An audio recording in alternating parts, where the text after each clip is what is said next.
We are joined now by Stormy Daniels' attorney, Michael Avenatti. Michael, good morning. Good to see you. Good morning. You were here almost 3 weeks ago, and I asked you whether there was any evidence, documentary evidence, text messages, photo evidence that verified that Stormy Daniels had the affair she claims that she had. You said to me, that's a question that Miss Daniels will have to ultimately answer. Cut to last night, she's asked directly about this on 60 Minutes, and she says, my attorney has instructed me not to answer. So, does she or doesn't she have this evidence? Again, we're not going to get into the details of everything we have at this time, and there's a reason for that. We're in the very early stages of this case. We understand the American people want all the information right now, immediately. It would make no sense for us to play our hand as to this issue, and we're not going to do it right now. Why not? This is the very moment you need to do it. She has denied it 3 times. She has stated this affair didn't happen. Isn't this the very moment she should come forward and, as you might say, put up or shut up if she has this evidence? Put up or shut up. She sat down with a major journalist and answered some very tough questions. Where's Mr. Cohen? Is he coming on after me? I don't think so. Where's President Trump? Is he going to come on after me? She's answered, let me finish. She's answered some very difficult questions. We're not going to play our hand right now, and the reason is because we have a case to win. But wait a minute, Michael. You tweeted a picture of a DVD or a CD suggesting that there was going to be more evidence. That's the suggestion, right? You don't disagree. And there will be more evidence. And now you're being coy and not saying it. It seems like you're playing games. I'm not playing games. There will be more evidence. It's just not going to happen right now. Everyone wants immediate gratification. It's not going to happen right now. Let's talk about this threat that she said was made against her 7 years ago in a parking lot. She said somebody came up to her, her infant daughter was right there, and said it would be a shame, I'm paraphrasing, it would be a shame if something happened to this little girl's mother. She took it as a threat. Do you know who made that threat? Again, that's not all she said. There was a specific reference by that individual to Mr. Trump. So it's pretty clear that it could have only come from one place and one place only. We are in the process of running to ground exactly who that was, and I am confident at the end of this that we're going to discover it. Do you feel you know right now who it was? Right now? Yes. No. Do you have you talked to her and asked her for a physical description of this person? I'm not going to get into the details of my communications with her, but what I will tell you is she can describe, excuse me, that person in great detail. Have you tried to show her pictures and say, is this the person you saw? Is that the person you saw? She said on 60 Minutes, if he walked right in the door right now, I'd know him. We are in the process of identifying who that was. She remembers it like it was yesterday because, like any mother in that situation, it was terrifying. You said in a tweet again, there can be no question where this threat came from. It could have only come from one place.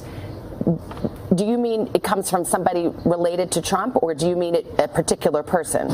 No, it had to be someone that was related or sent by Mr. Trump or Mr. Cohen. There's no other logical explanation. And you are not in any way suggesting it was Mr. Cohen himself?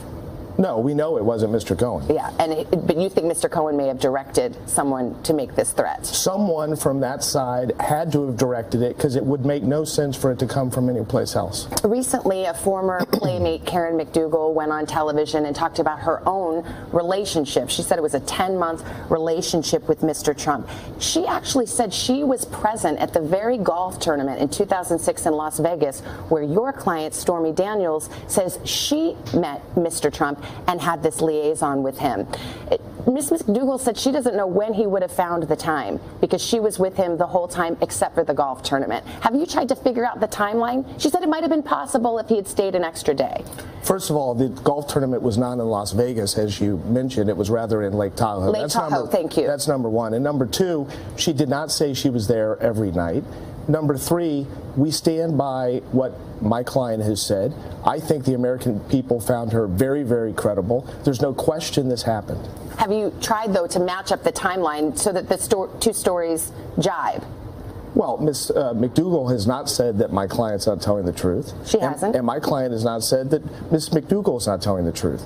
There's no question this happened. Ms. McDougal had a separate room from Mr. Trump. She wasn't there every night. She doesn't know how many nights Mr. Trump stayed there. There's a whole host of possibilities. Actually, talking about this interview with Ms. McDougal, there were some similarities between their stories. Let me play a bit of those interviews. He's like, wow. You are special. When he said, you're really special. You remind me of my daughter. You know, he's like, you're smart, beautiful. He said I was beautiful like her, and, you know, you're a smart girl. What do you make of those similarities?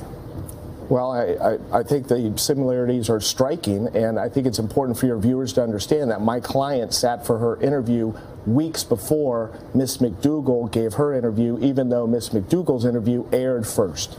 Let's talk about your client now. She's told her story. Does she have more to say? Did she leave anything out? She has a lot of things to say. The interview that was conducted originally was about 2 hours in length. There were a number of details and facts that were left out of the final product because 60 Minutes only has so much time. Obviously, they're trying to tell a very broad story in a very finite period of time. She has many more details and facts, much more to say, and we're going to get to the bottom of what happened here relating to the agreement, what Mr. Trump knew, and where this money came from. Is there anything left out of her interview, something on the cutting room floor that you feel is relevant and could share now? Not that I'm prepared to share now, but what I will say is that she was prepared to discuss intimate details relating to Mr. Trump. She can describe his genitalia.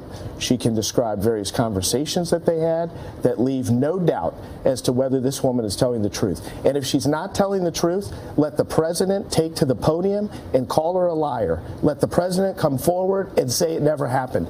There is a reason why this $130,000 was paid, and it wasn't paid because she made the story up. It's absurd.